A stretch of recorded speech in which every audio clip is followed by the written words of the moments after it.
जल्दी से ले आने वाला प्रभु यीशु मसीह की आदि पवित्र नाम में सब पवित्र लोगों को मसीह देते हैं। और भी एक पवित्र दिन पुनरुत्थान का पवित्र दिन मिल करके हमारा प्रभु हमारा उद्धारकर्ता प्रभु यीशु मसीह के नाम को ऊंचा करने के लिए प्रभु ने कृपा दिया। अभी हमने गीत गाया, मतलब प्रभु यीशु मसीह कालवरी सूली में हमारे लिए कैसा बलिदान हुआ। प्रियो, वास्तव में कितना अनमोल बात है। यीशु मसीह के सूली के बलिदान को लोगों ने या यहूदी लोगों ने भी नहीं जाना था, लेकिन प्रभु का बड़ी अनुग्रह है कि वो सच्चाई पर विश्वास करने के लिए प्रभु ने हमें कृपा दिया। तो इस साल आरंभ से हम लोग प्रभु का मृत्यु के बारे में कई विषय देख रहा था। पहला तारीख को हमने ये देखा था प्रभु यीशु मसीह किसके लिए मारा। आपको याद नहीं होगा, मैं उधर ही नहीं जाऊंगा, सिर्फ मैं शीर्षक बोलता हूँ। मानो प्रभु यीशु मसीह किसके लिए मारा और मानो उस मृत्यु से हमें क्या लाभ मिला, इसका बारे में हमने देखा। और दोबारा हमने 8 तारीख का पुनरुत्थान के दिन में हमने ये बात को देखा था।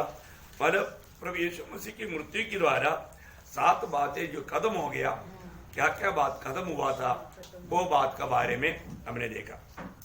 तो आज मैं प्रभु का पुनरुत्थान से हमें मिला हुआ फल, उसका बारे में आज प्रभु का मेष में जाने से पहले आपको याद रहना चाहता हूँ।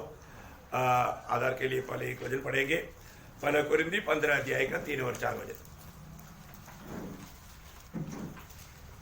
इसी कारण मैंने सबसे पहले तुम्हें वही बात पहुंचा दी जो मुझे पहुंची थी कि पवित्र शास्त्र के वचन के अनुसार यीशु मसीह हमारे पापों के लिए मर गया और गाड़ा गया और पवित्र शास्त्र के अनुसार तीसरे दिन जीवी उठा। बहुत बड़ी बात है कि यहाँ पर प्रेषित पौलुस उस विषय के बारे में कहता है कि ये जो भी कार्य हुआ पवित्र शास्त्र के अनुसार हुआ, वचन के अनुसार हुआ। हम लोगों को मालूम है कि जब ये बातें होने के बाद में उस समय में भी यहूदी लोग ये बात को विश्वास नहीं किया था, है ना। उनमें मतलब ये कार्य हो गया, अभी उन लोग कभी समझ नहीं सकता था कि ऐसा कैसा हो सकता है, क्योंकि हमको बचाने वाला प्रभु, उसका मुंह पे लोगों ने थूका। कोई छोटी बात है क्या, है? मुंह पर थूका है, उसको मानो कोड़े मारे गए, वो उनका विरूप हो गया, है ना। उसका सिर पर कील का मुकुट बनवाया गया है। और इतना एकदम अजीब का बात ये यहूदी लोग समझ नहीं पा रहा था, ऐसे क्यों, है ना। उन लोग आपको मालूम है उसी दिन ये संभव होने के बाद में, मतलब पुनरुत्थान होने के बाद में, जब एक बात हुआ, जब लूका का सुसमाचार 24 अध्याय है, उसका जब 13 से जब हम पढ़ता है, तब हम देखते हैं कि मतलब 2 लोग एमोस की ओर जा रहा था, है ना। तो उस समय में वो लोग बातें कर रहे हैं और उसका 15 वचन में लिखा है कि आपस में तर्क भी करता है ना, आपस में तर्क भी कर रहा है मतलब। लेकिन उस समय में यीशु मसीह उनके पास गया, है ना। शायद प्रभु यीशु मसीह जी उठने के बाद में ज्यादा समय इनके साथ बिताया, है ना, क्योंकि उन लोग मानव उस यात्रा में कम से कम 2-3 घंटे से ऊपर लगा होगा। उतना समय किसी के साथ प्रभु जी उठने के बाद में बिताया नहीं, है ना। तब हम देखते हैं कि ये लोग आपस में ऐसी बातें कर रहे थे, तो प्रभु यीशु मसीह उनके साथ जाने के बाद में मतलब यीशु मसीह एक बात उनको बताने लगा, है ना। बताने के समय में मतलब वो लोग एक बात वहां पर लिखता है कि उसका 24 वचन 24 का 24। तब हमारे साथियों में से कई एक कब्र पर आए, कब्र पर गए और जैसा स्त्रियों ने कहा था वैसा ही हो पाया, परंतु उनको न देखा। हाँ, देखा। अभी यीशु मसीह ये सब बात पहले ही बता चुका था, लेकिन अभी ये लोग बोलते हैं कि हम लोग हमारे में से कुछ लोग वहां पर बोलता है कि हमारा उसका 23 वचन की आखिर में बोलता है कि हम लोग ऐसा खबर सुनकर के क्या हो गया, भ्रम हो गया, मतलब हमारा क्या हो गया, थोड़ा पढ़ना उसको। जब उसका शव न पाया तो यह कहती हुई आई हाँ। हमने स्वर्गदूतों का दर्शन पाया हाँ। जिन्होंने कहा कि वह जीवित है। हाँ। तब हमारे साथियों में से कई एक कब्र पर गए। अच्छा नहीं मतलब और हमें से कई स्त्रियों ने भी हमें आश्चर्य में डाल दिया। हाँ आश्चर्य में डाल दिया। देख 22 में ओके मतलब आश्चर्य में डाल दिया है। अभी पहली बात मानव प्रभु का पुनरुत्थान के बारे में वहां पर जो लोग जा करके स्वर्गदूतों का भी गवाही पा करके आया, लेकिन वो विश्वास नहीं कर रहे है ना। मानो और वो लोगों की गवाही में देखिए उसके 21 वचन। परंतु हमें आशा थी हाँ। कि यही इस्राएल को छुटकारा देगा। हाँ। इन सब बातों के सिवाय इस घटना को हुए तीसरा दिन है। हाँ देखा, हमको बहुत आशा था ये हमें छुटकारा देगा। देखा मतलब क्या है कि मतलब इस रीति में प्रभु यीशु मसीह की मृत्यु के बारे में वो लोग भावना नहीं कर सकता। देखा प्रियो, एक बात जानना, जब तक प्रभु प्रकाशन नहीं देगा कोई भी सच्चाई की बातों को समझेगा नहीं, है ना। प्रभु मतलब उनको क्या बताया, उनको उसका 25 वचन से तब उसने उनसे कहा, हाँ। हे निर्बुद्धियों और भविष्यवक्ताओं की सब बातों पर विश्वास करने में हाँ। मनमतियों, हाँ। क्या अवश्य न था हाँ। कि मसीह ये दुख उठाकर हाँ। अपनी महिमा में प्रवेश करे। हाँ। तब उसने मूसा से और सब भविष्यवक्ताओं से आरंभ करके हाँ। सारे पवित्र शास्त्र में से हाँ। अपने विषय में लिखी बातों का अर्थ उन्हें समझा दिया। हाँ प्रियो, ये बहुत बड़ी बात है ना। प्रभु जब तक हमें नहीं समझा कर रहेगा ये बातें नहीं समझेगा, है ना। प्रभु ने मूसा से लेकर के बोलने का मतलब उत्पत्ति की किताब 3 अध्याय का 15 वचन से लेकर के मतलब उस समय में वायदा दिया था स्त्री के संतान, है ना, सर्प का सर्प को कुचलेगा, वहां से लेकर के मलाकी की किताब तक जो लिखा हुआ सारी बातें प्रभु ने उनको समझाया, है ना। जी उठने के बाद में 6 लोगों को प्रकट होने के टाइम पर भी प्रभु ने वो काम किया था, उनके लिए भी उसका 44 वचन।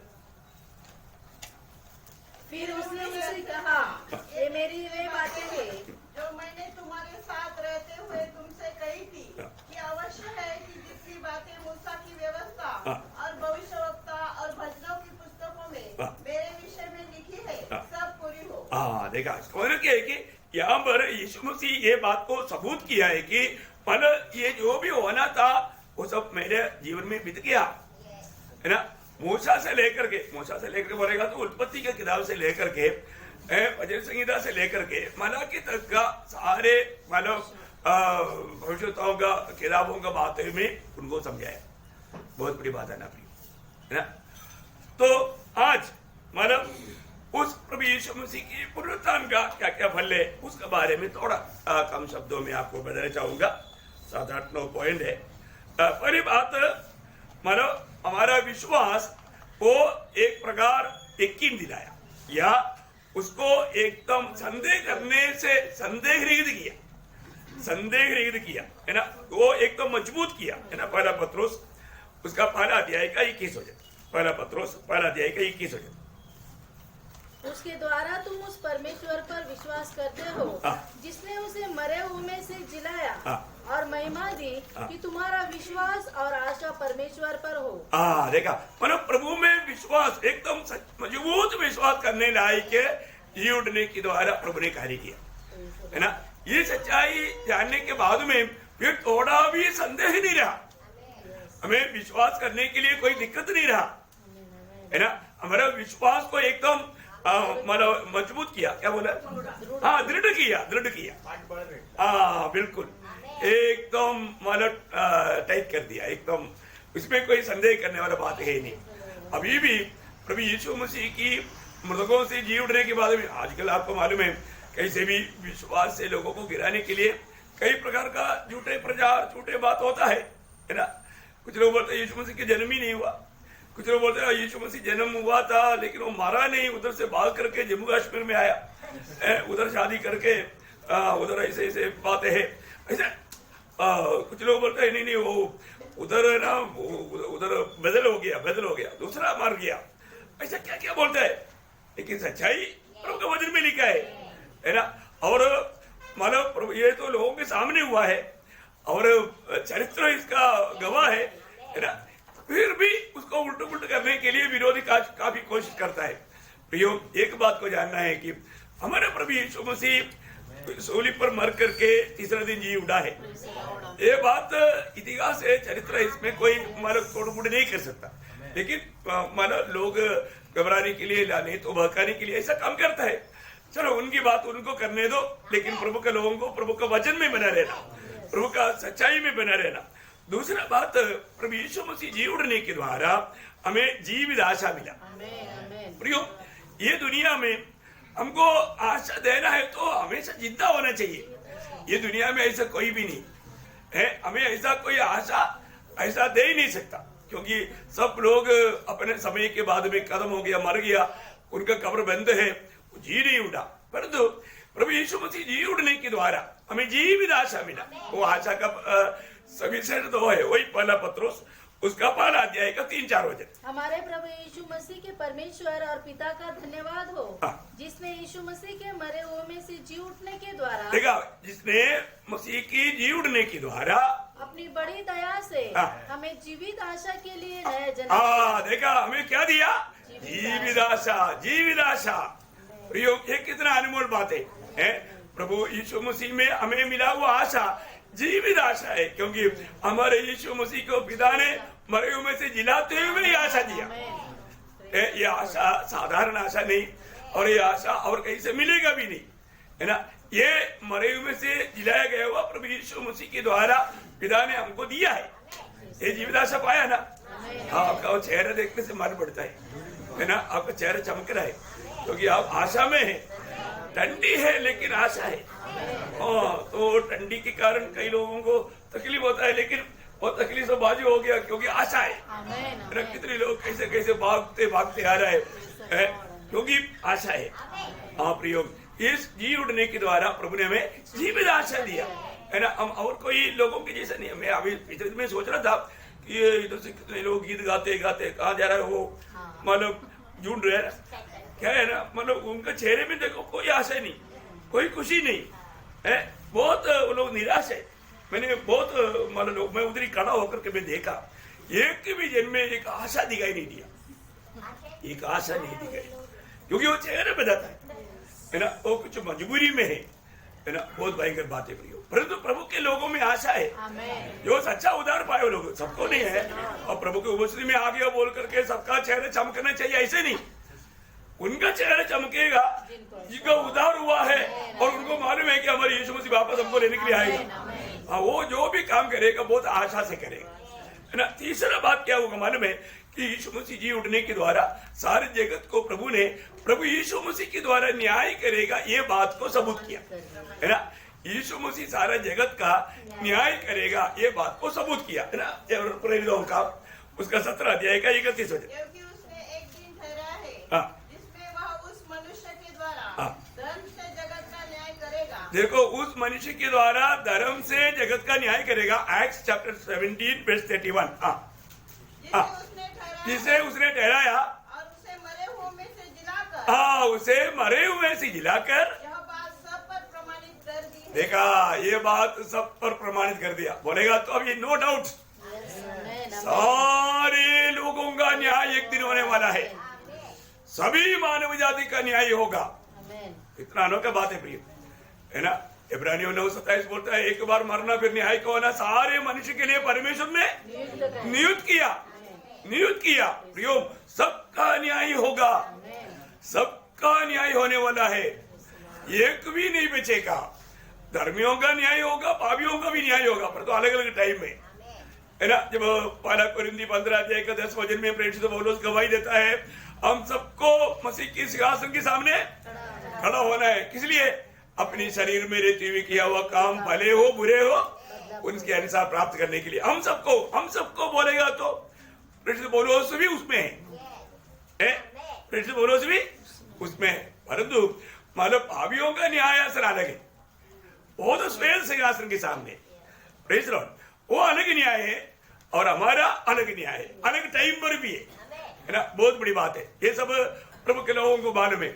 हम लोग जब प्रभु के लोग, प्रभु आएगा उड़ा लिया जाएगा, इसके बाद में हमारा जो न्याय जो है ये स्वर्ग में होगा, परंतु पापियों का जो न्याय है उसके लिए श्वेत सिंहासन के सामने होगा, है ना। बहुत बड़ी बात है। प्रकाशित वाक्य 20 अध्याय का आपको मालूम है, जब वहां पर हम लोग उसका 12 वजन से 15 वजन तक का जब पढ़ता है, फिर मैंने छोटे बड़े हाँ। सब मरे हुओं को सियासत के सामने खड़े हुए देखा। हाँ देखो, ये पापियों की न्याय के बारे में बोला हुआ है?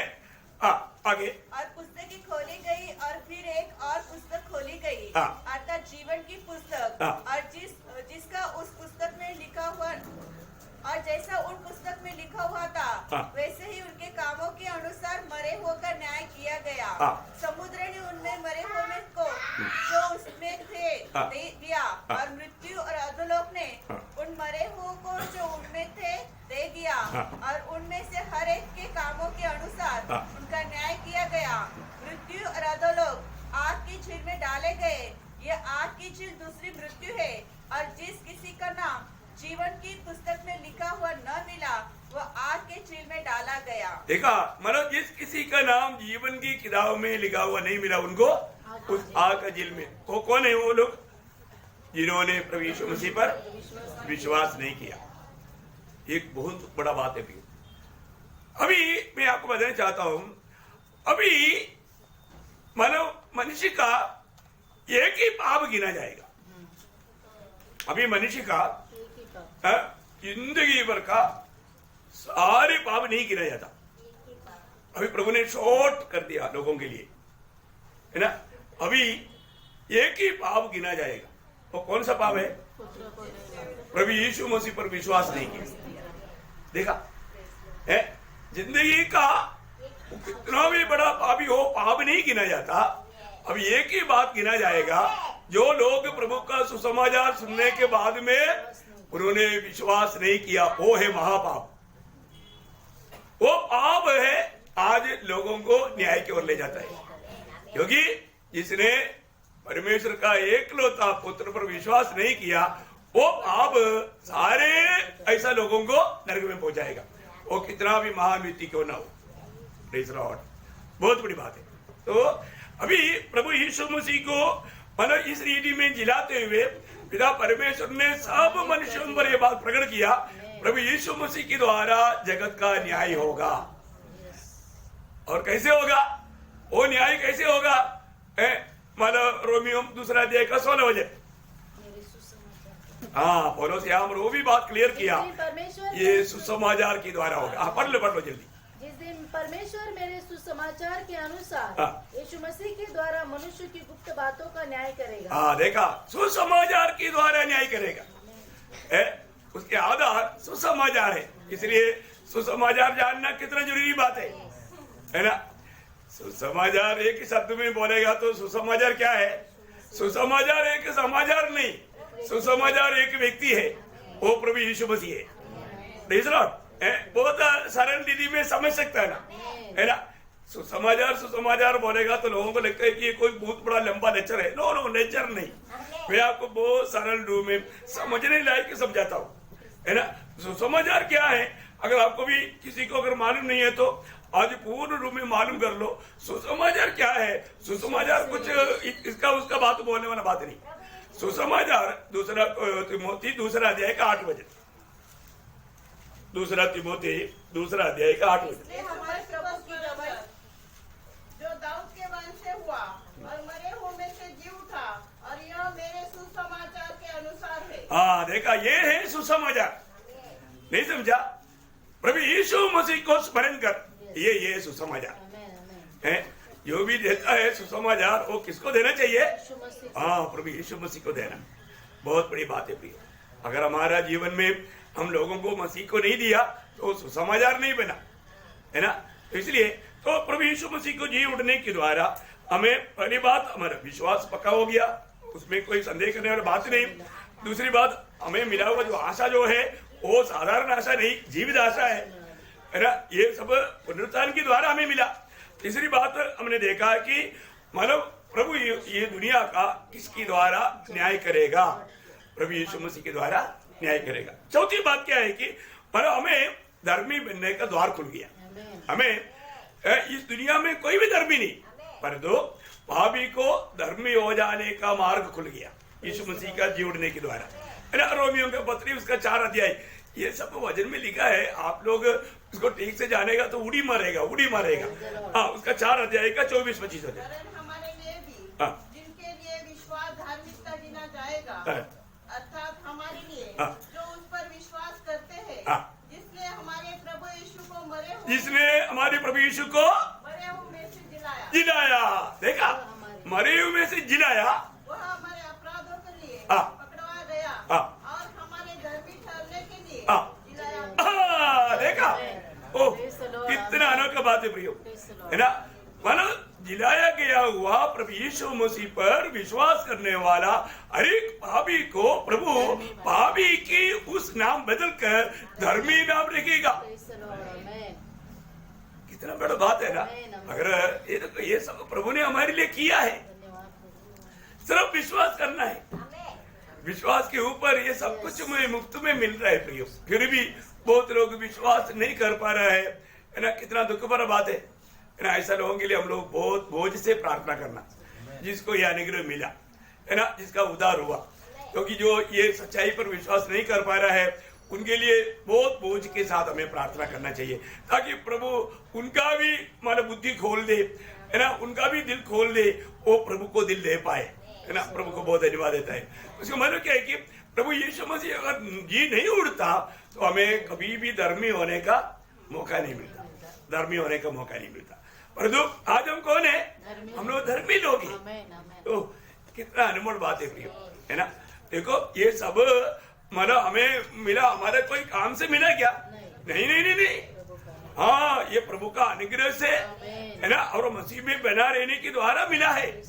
हमें आखिरी तक मसीह में बना रहना है। मैं मतलब उधार पाया, धर्मी बना बोल करके कैसे भी मनमानी में जीने का आजादी मिला, ऐसे ही क्या?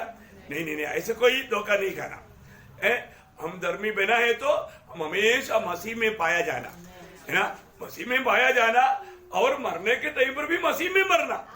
हाँ, ये नहीं कि मेरे को कभी अनुभव आया था लेकिन आज वो अनुभव में नहीं, ऐसा कोई ना बोले, है ना। धोखा ना खाना प्रियो, बहुत बड़ी बात है ना। जब प्रभु यीशु मसीह की जी उठने के द्वारा मनुष्य कितना भी चाहे या परिश्रम करे, धर्मी बनना असंभव बात था, और तो उस असंभव को भी प्रभु ने अपनी मृत्यु से जी उठने के द्वारा पापियों के लिए साबित किया। मतलब क्या बोलूं उसको, मतलब प्रमाणित किया, या मतलब हमारे अनुभव में आने दिया। ओके, आपको समझ में आया करके आशा करता हूँ। ओके, और 5वीं बात क्या मालूम है? मतलब प्रभु के लिए फल लाने लायक मतलब विश्वासियों को शक्तिशाली बनाया। यीशु मसीह की जी उठने के द्वारा प्रभु के लिए फलदायक जीवन बिताने के लिए विश्वासियों को शक्तिशाली या सामर्थ्य मिला, है ना। ये जी उठने का कार्य नहीं होता तो मसीह के लिए हम फलदायक जीवन नहीं बिता पाते थे, है ना। रोमियों का पत्री उसका 7 अध्याय का 4 वचन पढ़ना। रोमियो उसका 7 अध्याय का 4 वचन। वैसे ही है मेरे भाइयों, तुम भी मसीह की देह के द्वारा व्यवस्था के लिए मरे हुए बन गए, कि उस दूसरे के हो जाओ जो मरे हुए में से जी उठा, ताकि हम परमेश्वर के लिए फल लाए। देखा, परमेश्वर के लिए फल लाने का उस कारण बना, इसलिए बना क्योंकि वो जी उठा। देखा, कितना बड़ा बात है प्रियो। आज हमारे जीवन, हम प्रभु में विश्वास किया है तो हमारे जीवन एक फलदायक जीवन होना जरूरी बात है, एक फलदायक जीवन, है ना। आपको सबको मालूम है, यूहन्ना 15:16 में प्रभु ने बोला, तुमने मुझको नहीं, मैंने तुमको चुना, है ना, तुम जाकर के फल लाओ। भैया, हमें एक फलदायक जीवन बिताना है। ये सुनने के टाइम पर जरूर अपने जीवन को परखो, मैं प्रभु के लिए एक फलदायक जीवन बिताता है क्या, है, फलदायक जीवन बिताता है क्या प्रियो। अगर फलदायक जीवन है तो इसका मतलब क्या है ना, वो जीवन प्रभु के साथ नाता जोड़ा हुआ जीवन नहीं, है ना। वो जरूर एक नकली अभिनय कर रहा है, वो धोखा खाएगा प्रियो। ऐसा ना करो, पक्का अच्छी तरह परखो मैं प्रभु में है कि नहीं, और एक फलदायक जीवन बिताता है कि नहीं, है ना। जी उड़ा हुआ प्रभु यीशु मसीह में विश्वास करके एक सच्चा धर्मी होकर के आज मेरे जीवन है क्या, ये सारे बातों को हमें अपने जीवन में परखना है। आज मेरे जीवन में एक फलदायक जीवन है क्या। देखो, फल नहीं लाता तो फिर प्रभु का महिमा नहीं होता, ना प्रभु में आने के बाद में हमें फल लाना ही चाहिए प्रियो, क्योंकि आपको मालूम है प्रभु से दूर होकर के या अलग होकर के फल नहीं ला सकते, है ना। जब वो यूहन्ना 15 अध्याय का 4-5 वचन में प्रभु ने इसलिए बहुत क्लियर बताया, तुम मुझ में बने रहो, तुम मुझ में बने रहो और मैं तुम में। देखा, इसका मतलब क्या है कि प्रभु के साथ एक बनकर रहने वाला मसीह जीवन है, मसीह जीवन, है ना। मैं तुम में और तुम मुझ में, तो फिर क्या होगा? जैसे डाली यदि दाखलता में बनी न रहे, देखा, डाली अगर दाखलता में बना नहीं रहेगा तो फिर क्या होगा? वो सूख जाएगा, वो फल नहीं ला सकता। तो अपने आप से नहीं फल सकते। देखा, अपने आप से नहीं, वो डाली अपने आप से फल नहीं ला, मतलब दाखलता के साथ मिला नहीं रहेगा तो वो डाली कैसे फल लाएगा?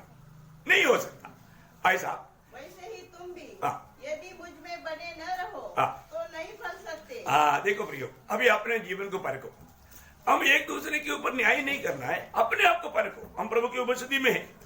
हम हर एक लोग इस वचन जब सुन रहा है तो वचन को सही रीति में समझना है ना। कई बार लोगों को क्या है, वचन सुनने के टाइम पर भी वो ठीक से समझने नहीं होता।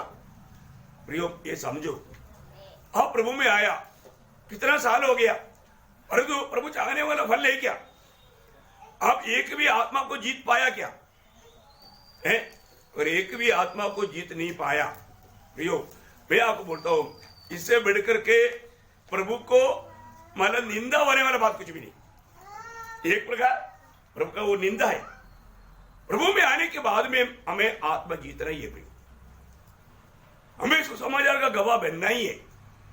प्रभु ने हमें इतना बड़ा संदेश दिया है, जीवन का वचन, और हम किसी को बांटता नहीं, तो फिर हम जब बोएंगे नहीं तो काटेगा क्या, है ना।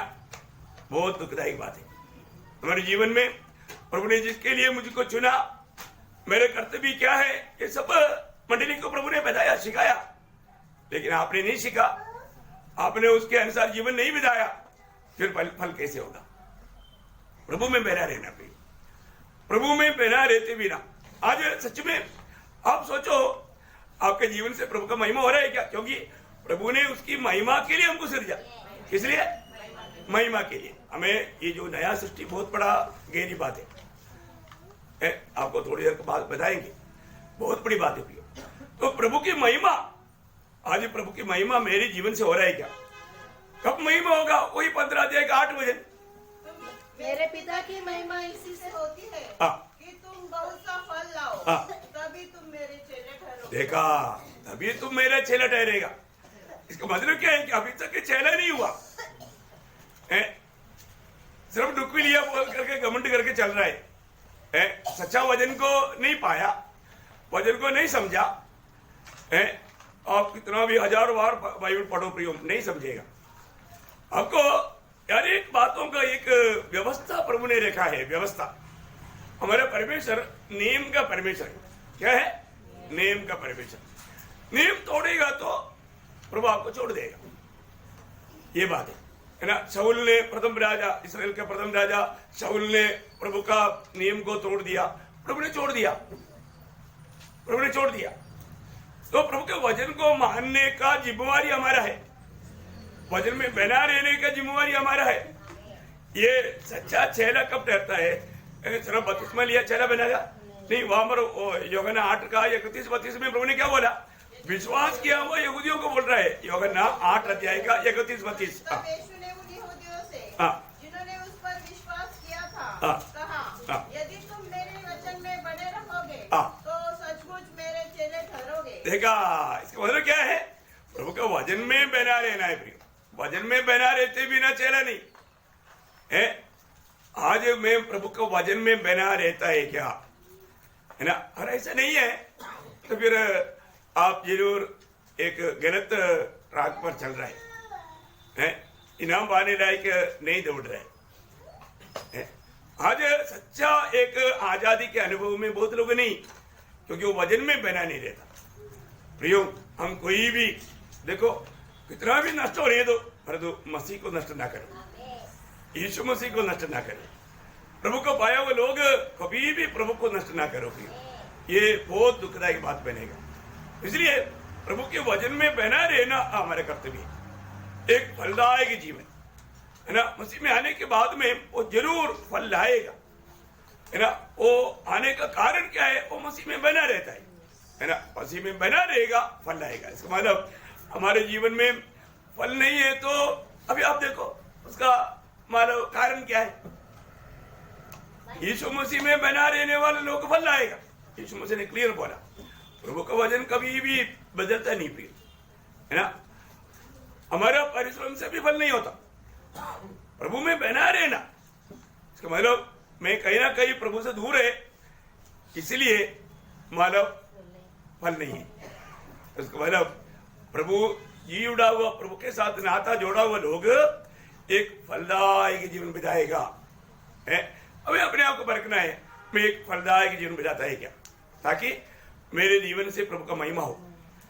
इस जीवन में प्रभु का महिमा नहीं हुआ तो फिर कब होगा, है ना। और महिमा होना जरूरी बात है। प्रभु को हर बात में प्रसन्न करना उधार पाए हुए लोगों का कर्तव्य है। ओके, अभी ज्यादा बोलने के लिए टाइम नहीं।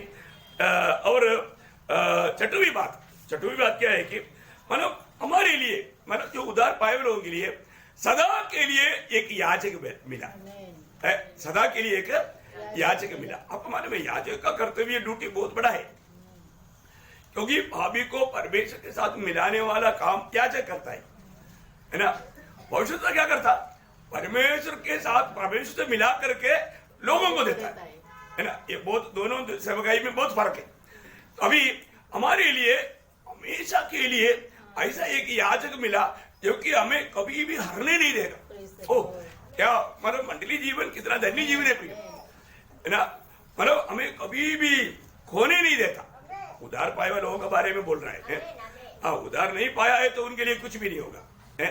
तो उधार पाया हुए लोगों के लिए वो हमेशा हमारे जीवन में कम्युनिटी होता है।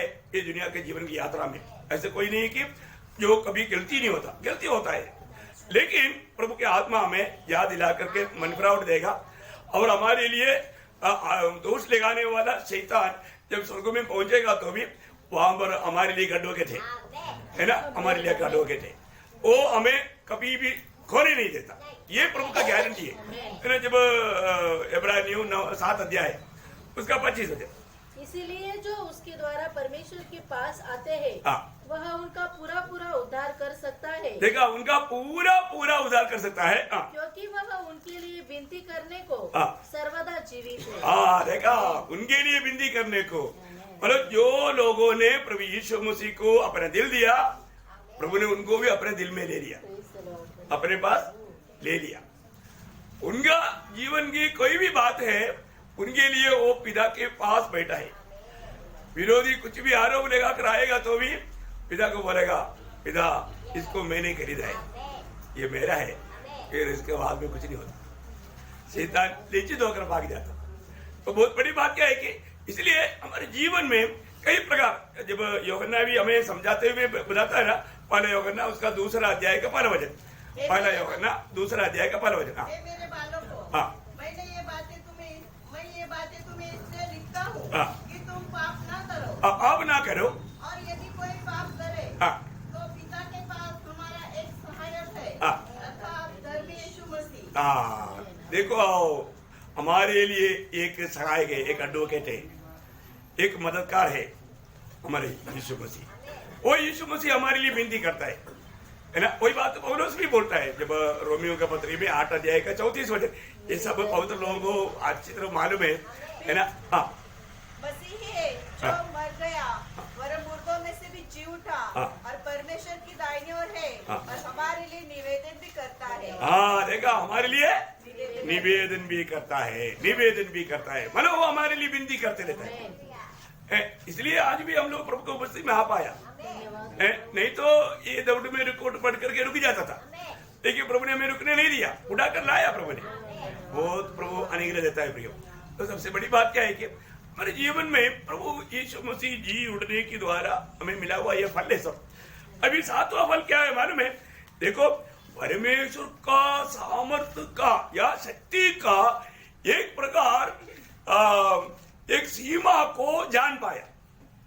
प्रभु का सामर्थ्य का एक सीमा, बोले वो कितना सामर्थ्यवान है, वो कितना सामर्थ्य, वो सामर्थ्य हमें जानना चाहिए। और तो वो जानने का एक ही मार्ग यीशु मसीह की पुनरुत्थान है। आमेन आमेन।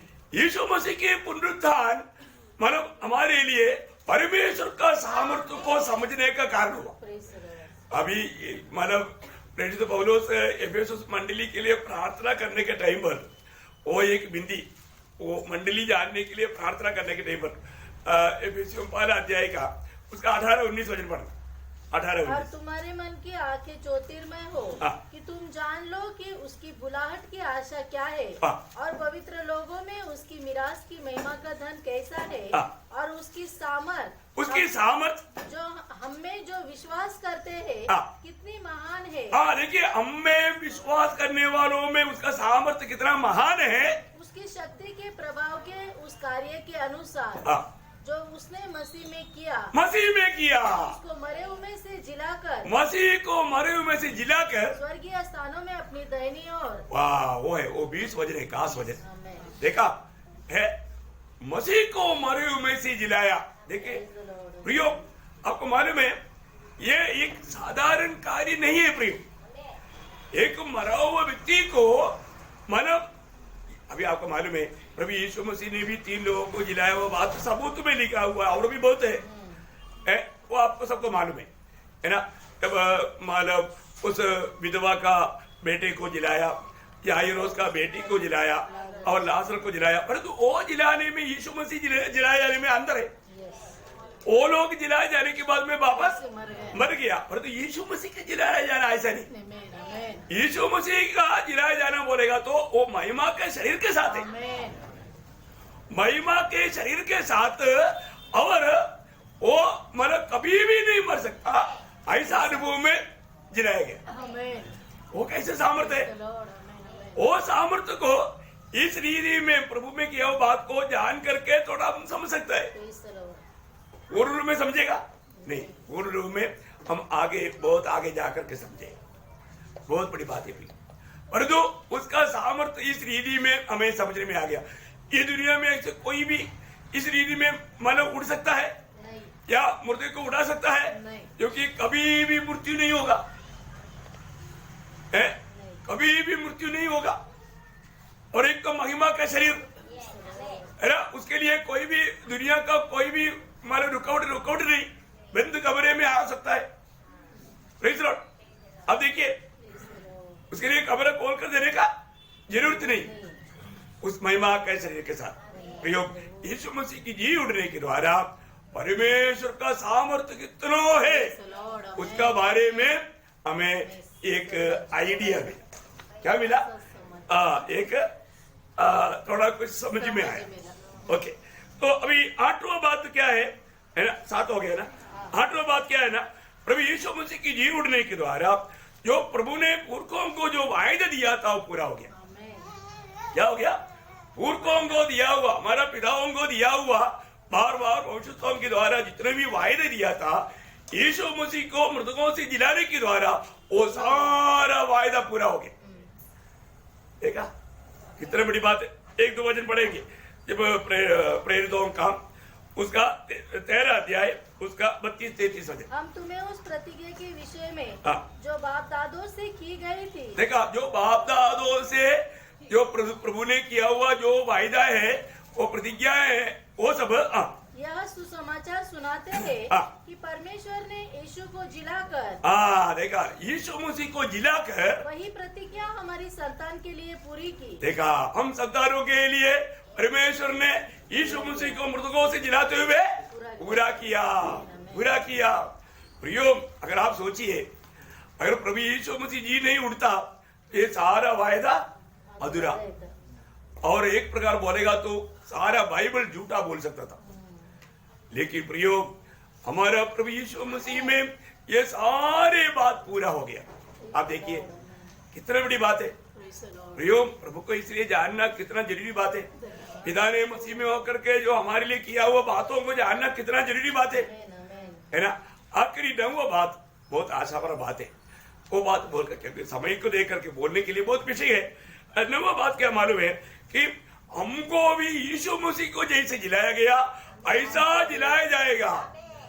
ये बात पक्का हो गया। आमेन, आमेन। देखो, यीशु मसीह जी उठने के द्वारा अभी विश्वासियों को भी यीशु मसीह के जैसा पुनरुत्थान है ना, उसकी जैसा देह, उसकी जैसा अवस्था हमें भी मिलेगा। ये बात का भी सबूत ही मिला है रोमियो का पत्री उसका 8 अध्याय का 11 वचन। रोमियो 8 का 11 यदि उसी का आत्मा जिसने यीशु को मरे हुए में से जिलाया, जिसने यीशु को मरे हुए से जिलाया, तुम में बसा हुआ है, तुम में बसा हुआ है, तो जिसने मसीह को मरे हुए में से जिलाया, वह तुम्हारी नश्वर देह को भी अपने आत्मा के द्वारा जो तुम्हें बसा हुआ है जिलाएगा। जिलाएगा, कंडीशन है, पक्की बात। देखा प्रियो, इसका मतलब क्या है कि हर एक पवित्र लोग ये जानने का मसीह की आत्मा मुझ में है कि नहीं, मेरा नया जन्म हुआ है कि नहीं, मेरा उद्धार हुआ है कि नहीं, मैंने प्रभु की आत्मा पाया है कि नहीं, ये बात को यकीन करना प्रियो, क्योंकि उस आत्मा पाया वो लोगों के लिए बात पक्की बात है। प्रेज़ लॉर्ड, है ना, जिसका सच में उद्धार हुआ है वे लोग भी प्रभु यीशु मसीह के आगमन में उसी प्रकार का शरीर के साथ वो जिलाया जाएगा।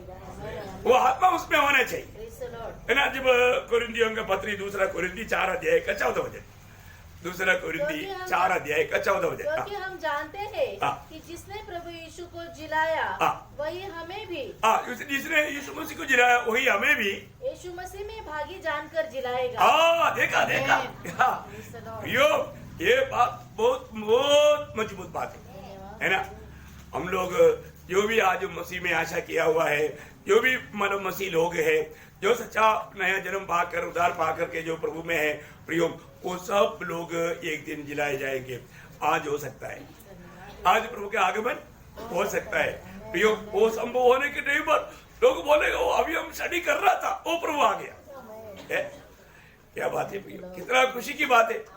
वास्तव में हमें कितना ऊँडी मारना चाहिए है ना। आत्मा पाए हुए लोगों को ऐसी ऐसी बात सुनने के टाइम पर बहुत खुशी होता है कि नहीं? हाँ प्रिय, होता है। पहला थिस्सलुनीकियों उसका 4 अध्याय का 14 वचन, पहला थिस्सलुनीकियों उसका 4 अध्याय का 14। यदि हम विश्वास करते हैं कि यीशु मरा और जी भी उठा, तो वैसे ही परमेश्वर उन्हें भी जो यीशु में सो गए हैं, जो यीशु में सो गए हैं, उसी के साथ ले आएगा। हाँ, आएगा। जो सो गया वो जी उठेगा और जो जीवित है रूपांतर हो जाएगा। वो कितना अनोखा बात है ना। इसका मतलब क्या है कि हमें प्रभु में रहना, एक सच्चा मसीह बन करके जीवन बिताना, ये बहुत बड़ी बात है ना। पुनरुत्थान का मतलब लेवल आप देखता है, आपको मालूम है, पगला फल होकर के यीशु मसीह जी उड़ा। अभी यीशु मसीह के आगमन में प्रभु का मंडली उड़ा लिया जाएगा, आखिर में पापियों का होगा, है ना। ये सब बात पहला कुरिन्थी 15 अध्याय का 20 वचन पहले पढ़ना, 20 वचन। परंतु सचमुच मसीह मुर्दों में से जी उठा है और जो सो गए हैं उनमें वह पहला फल हुआ। देखा, जो सो गया उनमें से वो पगला फल ले।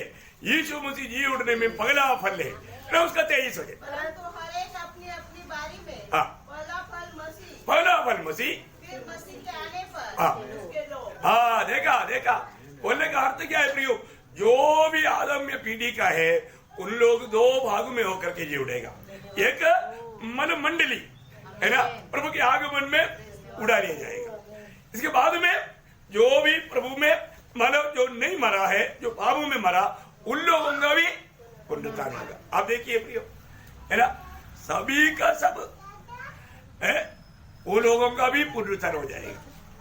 सबका पुनरुत्थान है प्रियो, लेकिन अलग अलग रीति में। हम लोग प्रभु का हमारे यीशु मसीह के जैसा महिमा का शरीर पाएगा। सभी लोगों का दंड पाने लायक शरीर रहेगा। अनंत काल तक वो नरक की आग में दंड पाते रहेगा। वो भी अनंत काल का जीवन है, परंतु वो दंड पाते रहेगा। कितना भयंकर अवस्था है ना प्रियो। आज प्रभु ने हमें कितना अच्छा जीवित आशा दिया। प्रभु का जी उड़ा हुआ, हमारा प्रभु जी उड़ा हुआ जिंदा प्रभु है प्रियो। अभी हमारे बीच में है, कितने लोग देख पा रहे हैं।